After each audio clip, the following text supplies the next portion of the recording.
I want to get your attention back. It is a real privilege to introduce Megan Kempf as our next speaker. Megan is mom to Poppy and Oliver, who were both diagnosed with Sanfilippo syndrome type B in 2025. Since that time, Megan and her husband Kyle have learned all they can about MPS IIIB, and they've devoted their time and their talents to pursuing an emerging treatment and all those possibilities that one could offer for their children and for all the other children living with MPS IIIB. Megan, thank you for all that you have done in such a short amount of time. It means so much for this whole community, what you've led. And I know you're continuing that leadership. Welcome. We're glad you're here with us.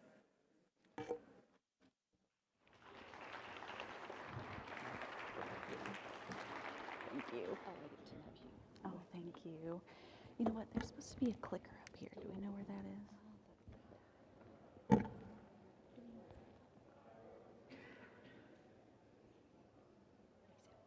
Thank you. Thank you so much. Let me get my stuff together here.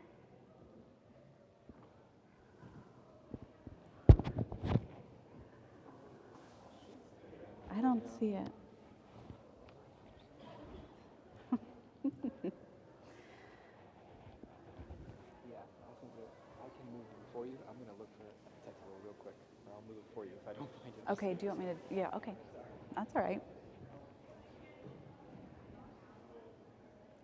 Thank you. Forward, backwards. Okay, perfect. My name is Megan Kempf. My husband, Kyle, and I have two children, Poppy and Oliver. Poppy is 9 and Oliver is 2, and he's this chatty little boy down here in the front.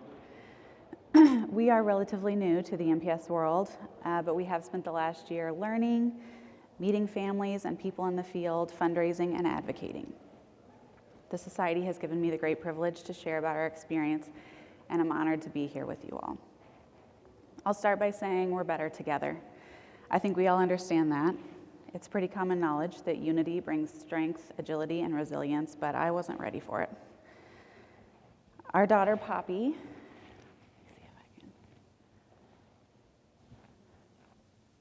where do I need to point this?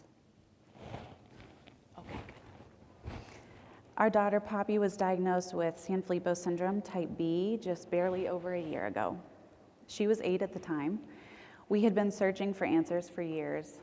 Doctor visits, tests, evaluations. Most people in this room have a journey like that. We looked for answers for almost 6 years and repeatedly came up empty-handed. Poppy is not medically attenuated, but her symptoms were mild for most of her childhood. We eventually received a diagnosis of mild intellectual disability, followed by a diagnosis of autism spectrum disorder. But both of these diagnoses are frankly very vague. There were a lot of unknowns about what her future was going to be. We were wrestling with all of that uncertainty when we were given an even harder diagnosis, Sanfilippo syndrome type B. The relief of finally having an answer lasted for about a split second before the absolute devastation of terminal illness, followed by no treatment or cure.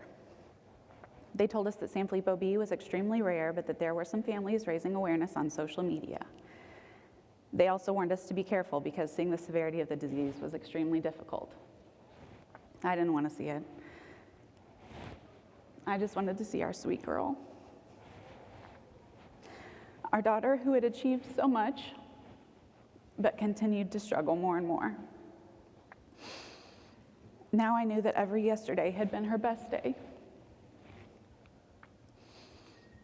And my husband, Kyle, was out of the country when we received the diagnosis.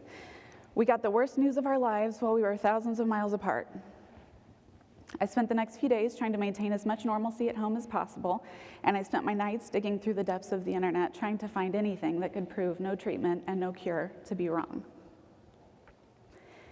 We spent the next few weeks setting doctor appointments, connecting with foundations, researching, emailing, trying to decipher next steps. Then, almost 1 month after Poppy's diagnosis, we received confirmation that our baby son, Oliver, who was just 1 at the time, has the disease as well. It was unfathomable. Poppy had been incredibly difficult to diagnose, but Oliver was our healthy baby. He had even fewer symptoms than Poppy ever did. He's only ever had 1 mild ear infection in his entire life. Not long after, we made our first public statement about our diagnosis. And in classic Sanfilippo fashion, this community showed up, and I hated it. I got so many messages, so many words of encouragement, it was disgusting. I wasn't ready to be part of the Sanfilippo world yet. I didn't want to look into my children's future, but we don't have much of a choice. We love our children, and hiding our eyes from what's in front of them is not love. So we got to work. We spent most of our nighttime hours reaching out to doctors, researchers, and biotechs, trying to figure out what the immediate future was for Sanfilippo. Incredibly, a door opened. Last October, we were able to make contact with leadership at Spruce Biosciences to discuss the possibility of an expanded access program. They were willing, but we had a lofty goal in front of us. In order to make an EAP plausible, they needed $5.5 million, and even more impossible, they needed $3.8 million in 5 weeks. What a moment. We didn't know if we could do it, but we did know if the obstacle standing between our children and treatment was money, then maybe ordinary families could do something extraordinary. We immediately rallied the troops. We reached out to foundations. That incredible community that had surrounded our family immediately after diagnosis was now coming alongside us to attempt the impossible. 5 weeks later, we got to make this announcement. How far are you willing to go to save your daughter's life?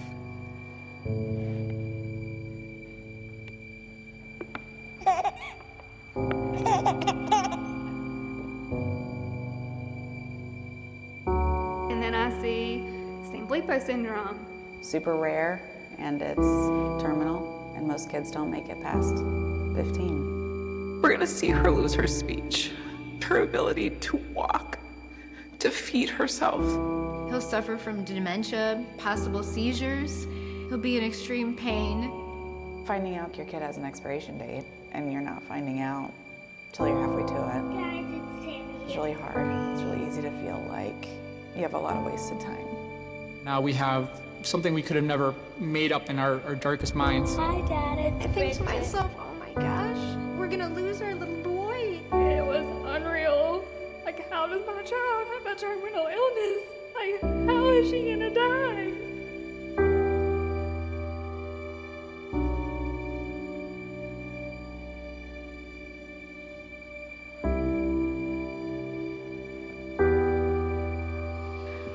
I mean, it's obvious, you know, if you find out that there's a chance to save your kids, you do it.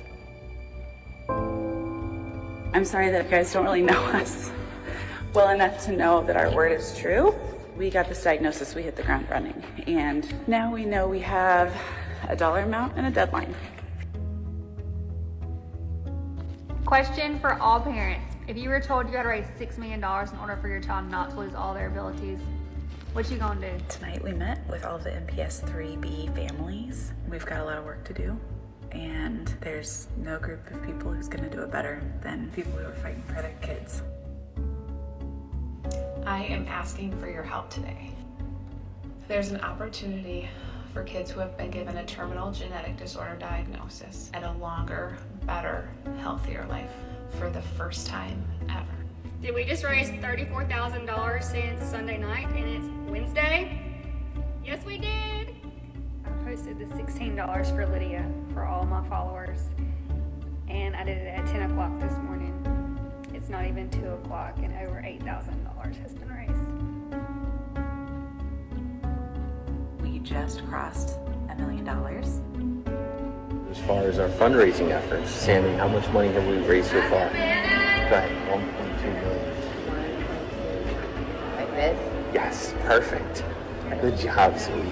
Great job. In just 14 days, we have raised $1.6 million, and we still have 3 weeks to go. This is for my daughter Veda. She has type A.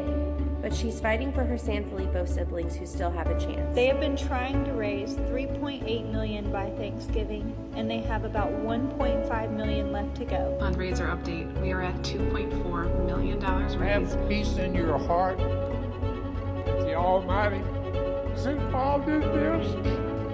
We have less than $1 million to go, and we have about a week to do it, but we're not slowing down. John Foster, and I just want to encourage you to go to the website. 1, 2, 3. That is how many millions of dollars we have raised. We have $800,000 left to go in 8 days. There are so many families that are raising so much and just fighting for their kids. Hey everyone, Eitan here, and I'm making this video today because there's an FDNY family that needs our help. And support has been phenomenal. We're at $3.2 million. In conjunction with the other families, we're the first ones to announce we're there. We did it. We raised $3.8 million in 1 month. We not only hit our goal, we blew right by it. We raised $4.2 million as of yesterday as families. We're blown away. I am so grateful for y'all. It's not just about our 2 kids, it's about all the other kids right now with Sanfilippo B, as well as all the kids that will have Sanfilippo B, because it doesn't just stop.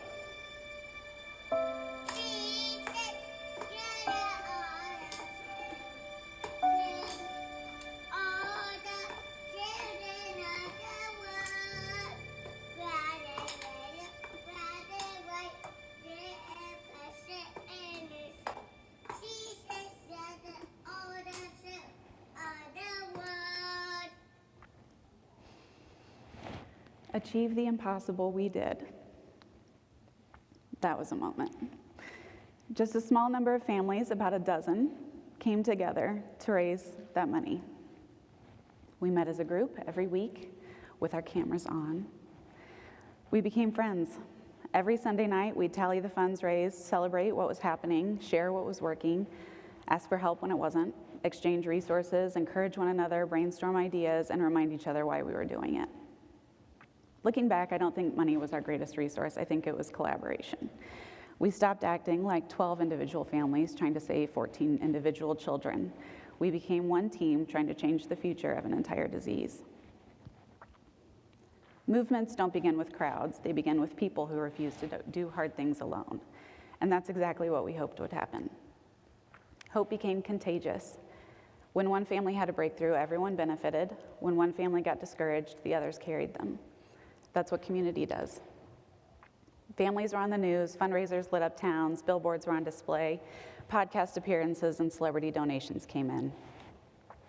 On December 1st, our first deadline, we were able to announce that not only had we hit the goal, we had surpassed it. Families raised over $4.2 million. Cure Sanfilippo Foundation and National MPS Society came alongside us and pushed that fundraising effort across the $5.5 million mark. The entire amount had been raised by the first deadline. We were elated and exhausted. Although it felt incredible to have accomplished such an insurmountable goal, the weight was still heavy. But what very few people knew was that even more money was already on the way. $4 million more was headed to the society. This past spring, my husband had the privilege of attending the World Symposium. It was there that he met Dr. Françoise Piquet, a brilliant researcher from Paris Brain Institute who joins us this week at this conference. She's been developing an incredible gene therapy program for type B, and the data is phenomenal. Her program was progressing well, but there was an opportunity to move it even faster. The obstacle, funding. We already knew what our community was capable of. We cannot cure this disease ourselves, but by golly, if money is the thing standing in our way, we will come at it. So what was the funding gap to help this program move toward children as quickly as possible? $4 million. The exact amount already there. The initial fundraising effort not only fully funded its intended program, but fully funded another moment. We believed collaboration could accelerate progress. Momentum has a way of multiplying, but what we never could have predicted was how precisely the pieces would fit together. We thought we were raising money for one program. We had no idea another opportunity of almost exactly the same size was quietly waiting around the corner. We lovingly call this program Project Poppy. Not because it's only for Poppy, quite the opposite. This pathway begins with one child so that many others can follow. As it stands, Poppy will be that first child, and if all goes well, it means treatment will reach more children 18 to 24 months earlier than anyone thought possible. We are acutely aware of what a blessing that is, but we're also entirely aware that going first carries tremendous responsibility and tremendous risk. First means unknowns. First means there isn't another family to call and ask what happened. First means trusting extraordinary scientists to do something that has never been done before.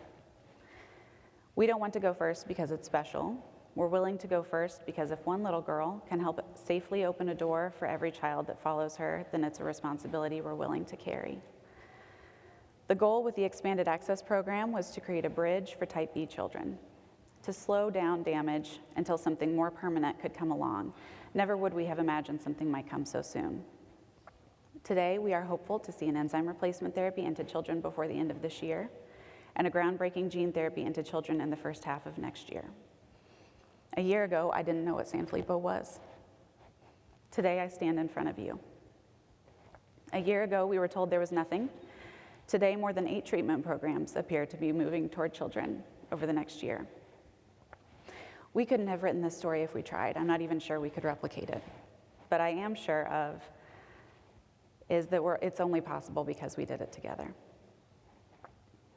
I have the great honor of standing in front of you and telling you this story, but it is not only our story. We were not the biggest fundraisers. Our videos did not go the most viral. We didn't discover any groundbreaking science, but those parts were all played. This is what creating a moment actually looks like. Not one kind of person doing everything. They're built by people with different assignments who decide to move in the same direction. We have friends all over this country now, all over the world. Families who have been making Sanfilippo famous for years, and families who have never met another Sanfilippo family. Friends who are speakers, friends who are letter writers, friends who organize fundraisers, friends who quietly share every social media post, friends who faithfully pray over every child and every family. We're all doing something important. We're all creating moments. Over this past year, it's become increasingly evident that we don't all have the same role, but we do all have one. Some people are extraordinary scientists, some build foundations, some fund research, some advocate publicly, some quietly encourage another parent who's barely making it through the day. None of those roles are small.